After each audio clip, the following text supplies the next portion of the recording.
This is Mildred Fletcher, wife to the late Freddie Fletcher. This recording is for my friends and family.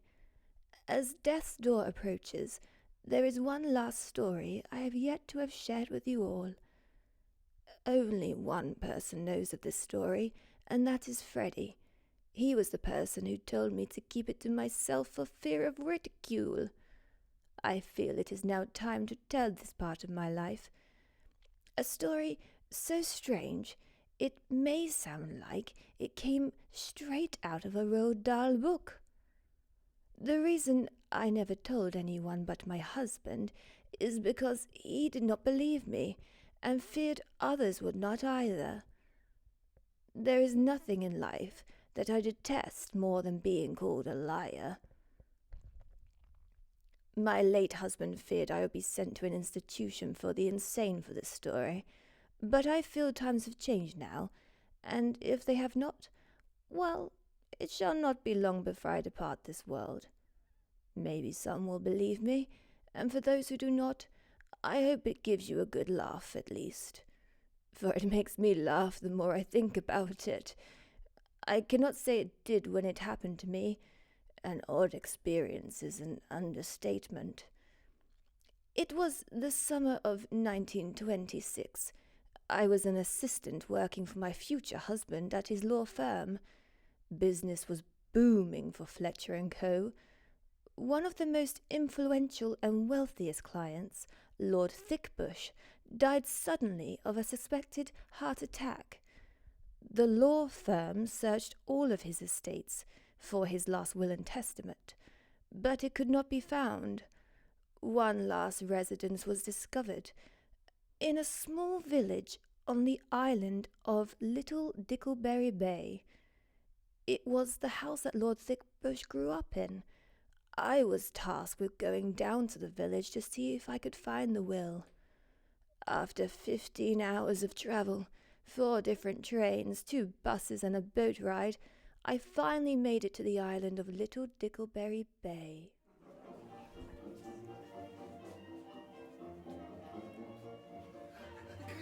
Good afternoon, madam. Oh, good afternoon.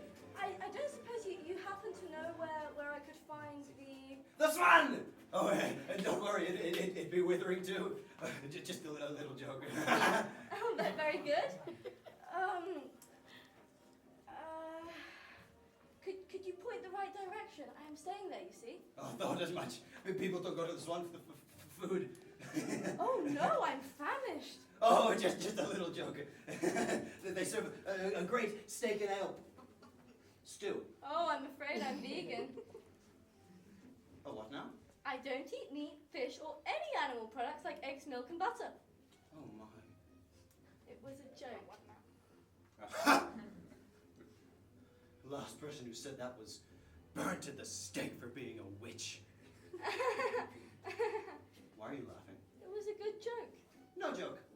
Anyway. Well, who do we have here? Stranger danger. Everybody start the fire glass down a witch! Just kidding. Or am I? Not a witch, are you? No? I bet he hasn't even invited you in yet, has he? Well, I was actually on my way to the Withering Swan, you see. First time on Dickleberry? Yes. Then you've got to see inside Betty's boutique. Come on. I won't take no for an answer. She won't. What was that? Nothing, dear. Better not have. Love him really, but him and his hats will be the death of me. And that child of mine. Wherever it is. Come on then. Oh, and you might as well invite that lot in as well. Oh. Your hat is wonderful, by the way. Did you hear that, Betsy? What? Nothing. Come on, all of you, come on, in you look, in you go. Oh, you know. Shop. What exactly do you sell here? Everything and anything. If you don't have it, we'll get it. And if you can't get it, then it's not worth having. And we sell hats! Yes, we sell bleeding hats. Or should I say we don't, because Jerry here never wants to actually sell them. The right price has never been met. This is because you'll pay £100 for a Massill's hat or a hen de lis golden eggs. Golden hens don't exist. Yes, they do. Pete the plumber from the pub said that he had a brother-in-law who had a sister who married an earl who had a granddad who had a golden egg-laying hen. Do any of you want this hat? If you had a golden egg-laying hen, you could have it. You would all look stapper in it. Very, very popular with the ladies. No golden eggs and no hat, I'm afraid. Also, this one has a story. Well, you and your stories about your bleeding hat. His stories be the death of me, I tell you. The only thing he ever talks about is his stories. Won't talk about anything else. Tell them the story about this hat. This very hat was worn by my great. Oh my God, we'll be here all bleeding day. This hat was worn by his great-great-great-grandpa Benny, who wore it while slaying a dragon. There, story told. Let him tell the story.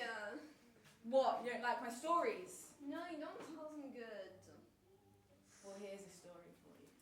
One day, a wonderful mother had an ungrateful child with an imbecile, hat-loving husband, and they both went to bed without any supper that day. You forgot the part about the vegan mother. You take that back. I will not. You love your leaves. Mama likes meat. I'm no witch. I might come back. Oh, nonsense, dear. I'm just playing around here with these paintings. Go and do your dishes. I'll beat you into next week. What was that? Oh, I said you can meet the artist next week. Comes every other week to paint. Can I ask why you're visiting Dickleberry? So rude, Jerry. It's none of our business. Why did you come here? No one ever comes here. Why not? It's simply beautiful. It's boring. Where are you from? From which mainland are you from? I'm from London. London? London! London? Yes, London. Is that as horrid as mother says? How so? Full of evil creatures. Have to survive the vampires, smallpox, and the jumba birds. What's now? Silly boy's imagination runs away with him. I'd run away if I could. Yes, you could try jumper bird in seconds. Yes, I'm sure you would. Horrible creatures. So why are you here? No, Jerry, so rude! But yes, why are you here? I'm here to try and find Lord Thickbush's will. What does he need it for? Oh, he died. You have to leave. I'm sorry, we're closing. Oh, I'm so sorry. I thought you knew. Poor Lord Thickbush. Oh, enough of your stuttering! We just need time to process this, okay? This way, dear. Oh, but I came through that door. The bus is waiting for the sad way. Everyone out, go! Follow her!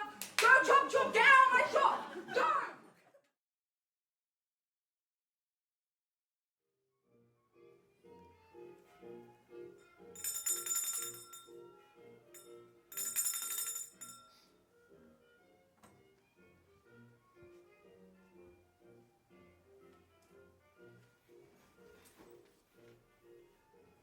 Hello, hello, hello. Well, aren't you a ray of sunshine? It's so dull round these parts. A new face just lights up the room. Oh, let me get Philip to take your bags for you. Oh, Philip! Philip! Oh, Philip! Excuse me, out of the way. Excuse me, out of the way. What? Stick this young lady's bags up to her room, would you? Which room? Like it matters. They're all free anyway. No one travels to this godforsaken island. Which room do you want? The beach view, the marsh view, the marsh and beach view, the village church and marsh view, or no one does at home? Oh, Marsh view it is. Philip is a darling, really. Must work on his customer service skills, though.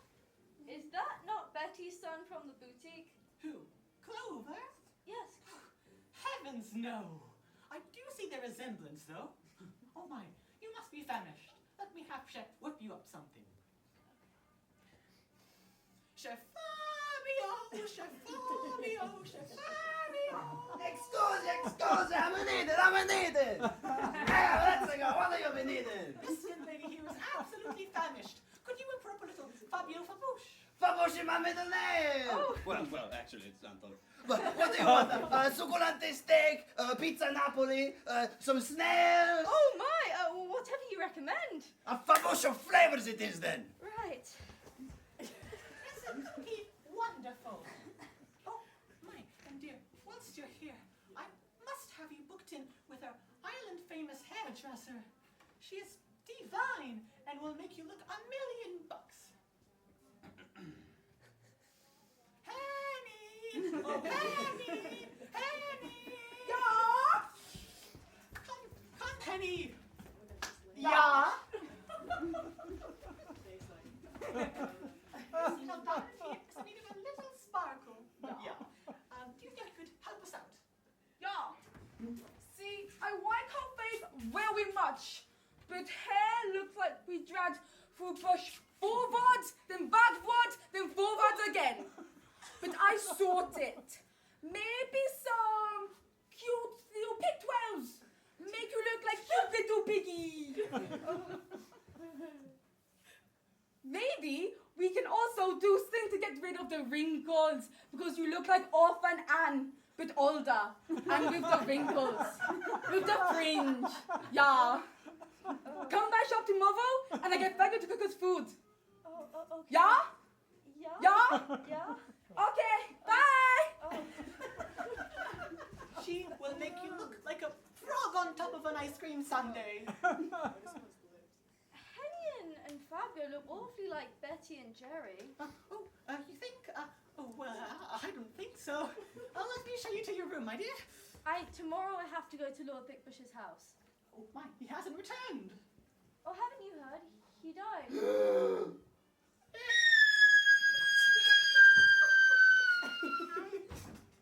Oh, I'm so sorry. I'm only here to pick up his will, you see. Oh, well, yes, I'll have Linster take you in the morning. Oh, what a shock. It's across the marsh. Only safe by low tide. You're in luck. Tomorrow is low tide. Oh, if only Lord Thickbush had more luck.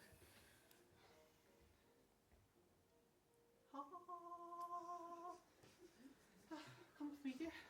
Oh, I can't forget my oar. I mean broom. Let's go.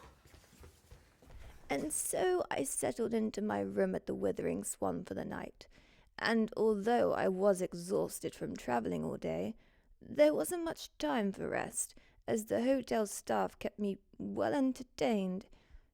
Yes, I suppose entertained is the most appropriate word for it. I couldn't help but wonder how all of the Dickleberry residents looked so similar. Perhaps they were related, or perhaps they all go to Henny's beauty shop, who knows. Anywho, early the next morning I set off to the dock to find a gentleman by the name Linster, who was to take me across the marsh to Lord Thickbush's island. From London, I hear. Yes, London. Fancy. I wouldn't say that. You didn't. I did.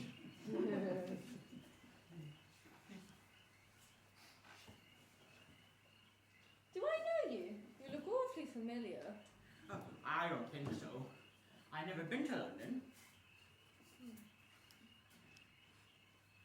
Frogs! Frogs!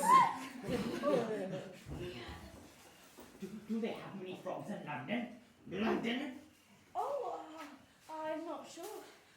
Well, hold on to these. Oh, okay. I've got lots of frogs. Good for you. I'm a frog farmer.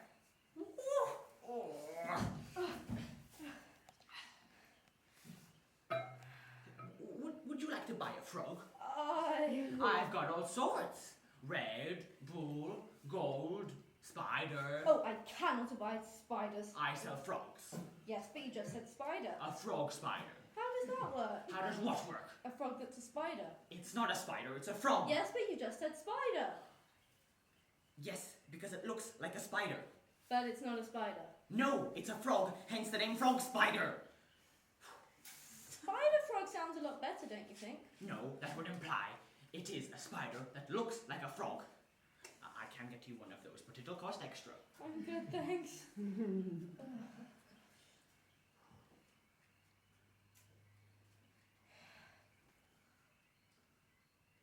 Can I trust you?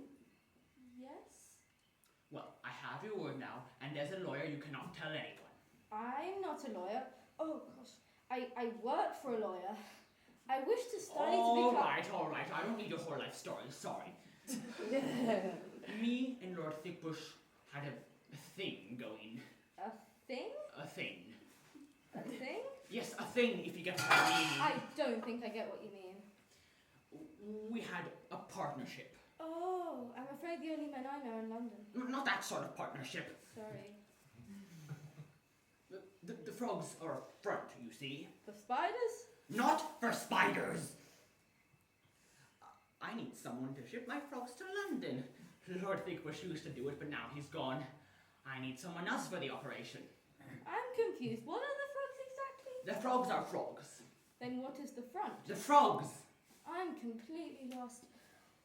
The frogs are frogs, but it's what's in the frogs. Did you put spiders inside the frogs? No! Contraband. Heavens, no! Well, how did you put contraband inside frogs? That's my little secret. Here we are. We've arrived. Oh, Lord Thickbush's private island. Good luck. oh, thank you. Oh, and I'll have the frogs ready for you when you get back. Please don't. We're partners now.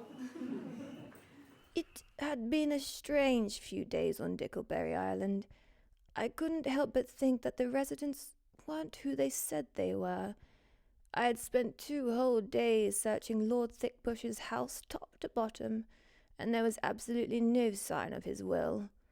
I wanted to give up and leave, but according to the residents, the tide was always too high, and therefore unsafe, which seemed very strange to me.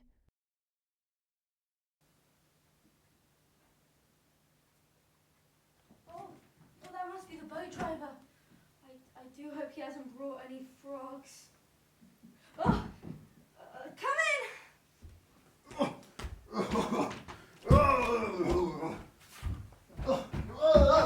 Jerry? I'm Pastor Jim. We're here for the wake. Who's wake? Who's we? Well, the wake for Lord Thickbush, obviously. We had the funeral back in the village, and now the tide is out. We can finally have the wake. Oh, Although, some got a bit carried away back at the funeral, so we're a few people short. Jerry had to be carried back home by his son Clover after he had a few too many drinks. And of course, Betty won't be coming as she hates water. Won't drink any of the stuff, let alone travel over it on a boat. Oh, and Henny, Larry, Fabio, and Philip are all back at the Swan. oh, I'm sure they are. I'm afraid I don't quite understand. Lord Thickbush's funeral was held in London. London? London, Shunton! He was born here, and his soul shall be buried here, body or not. Leinster! Could you take me home? Leinster, I must be that freaky frog catching farmer. Birch be the name, and butchering is the game. I'm head of the local council. Lord Thickbush and I grew up together. We were thick as thieves. Some would say like brothers. Hola, ¿qué tal? Oh, thank heavens. Betty, could you tell these people? Who is Betty, my dear? Do you think I'll be Betty from Betty Boutique?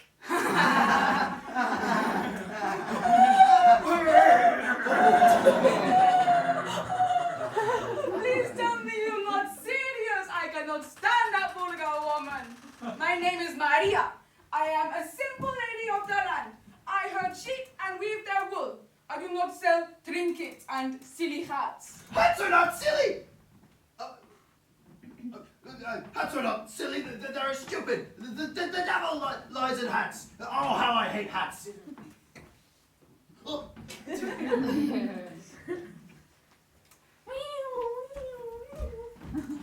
I suppose you are not Betty and Jerry's son, Clover.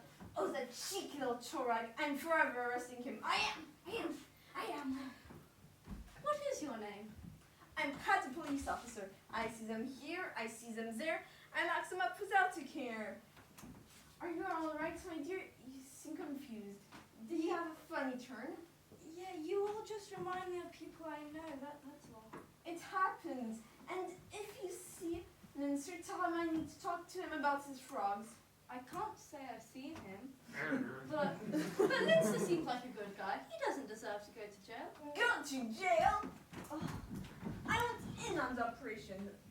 Now that Lord Dickbush is gone, it's time for me to make some money. You could be our mule to London. London? London! London? She doesn't look like a mule. Well, if you change your mind. So, did you happen to find the will? I did not. Never mind. Well, the law does state that if the will cannot be found, the person who is in possession of the goods, items, or buildings at the time of death has a right to them, even if it's an island. Then in that case, this hat is mine! To burn at the stake! The devil resides in hats, and Sermon James Richard III from the Bible Gospel of Job says, "Praise be to the Lord, but do not wear hats. The devil is in the hats. Oh, how I hate hats!" Well, if the will cannot be found, then who are we to argue against the law? And the fact that God hates hats. I think we should have a burning of all the hats to banish the devil from our blessed island. I don't think that's the law. It's God's law. The hats must go. No, the part about the will. And what? What do you know? You don't know a pig's ear from a bull's tongue. You're not a lawyer. You're just some wannabe lawyer. Oh, and the reason I know that is because Linster the frog farmer told me. I thought you didn't like Linster. I don't, damn frog farmer. But once I've wetted my whistle and had a few too many, I'll get to chatting to just about anyone, even frog farmers. So to summarize, just so I'm clear, you're Jim who hates beautiful evil hats, but loves but hates the frog farmer. Pat is a police officer who's into smuggling. Mm-hmm. And Maria hates Betty because she's a stubborn old woman who is spiteful to her husband Jerry and son Clover. I am so overjoyed that you listen so well. You know, she's right. Betty is the right piece of work. And I think she should let her son Clover go to London with her. Oh, should she now? I think Nobody was asking you. Or else, it is completely Betty's decision. I think we're getting a little sidetracked here. So, about the frogs. No one cares about the frogs burn! Anyway, are we all in agreement that if the will is not found, it's finders keepers? Yeah. The law doesn't work like that. Everything will go to the next of kin. Who is this kin? Of course it goes to kin. You know, kid. Oh, do I know kin? Not Kin Edwards. That's the one. Oh, that slimy little rat is taking everything from us. Didn't you used to bully him in school? I did not bully him. He called me wetting Betty, so I mean that, Maria! Sorry, I lost it there. It comes out sometimes. That's why I took up sheep herding and knitting. It keeps me calm. It centers me. I'll make you a jumper. You see, the wool is so soft, you'll feel like you're on a cloud. It brings peace and keeps the inner madness at bay. I think you should make like 20 for Betty. It might chill her out. I'll chew you out! Is what Betty would say. I'll get to knitting. Maybe you could make Jerry's a flat cap. He's always wanted a knitted flat cap. And maybe Linster's frogs could have some little frog jumpers. I thought you didn't like Linster. I like his frogs. Maybe you could knit Larry, Henny, Philip and Fabio a jumper each while you're at it. What are you trying to insinuate? That we are not who we say we are? That we are a group of 4 people who live on an island and pretend to be different people in hopes that you do not find a will and leave us alone on this island to live out the rest of our days in peace and harmony and tranquility with all the frogs, sheep, hats, and knitted sweaters we can wear? No, of course not. But I do have a question. Did the late Lord Thickbush own the island and all the contents on it? Oh well, Yes, but he didn't own us. See, he grew up in. His family owned almost everything. They were lovely people. They were eccentric. Allowed us to be just as eccentric. Please don't make this go. I don't really want to go to London. London? London! London? The frogs do, though.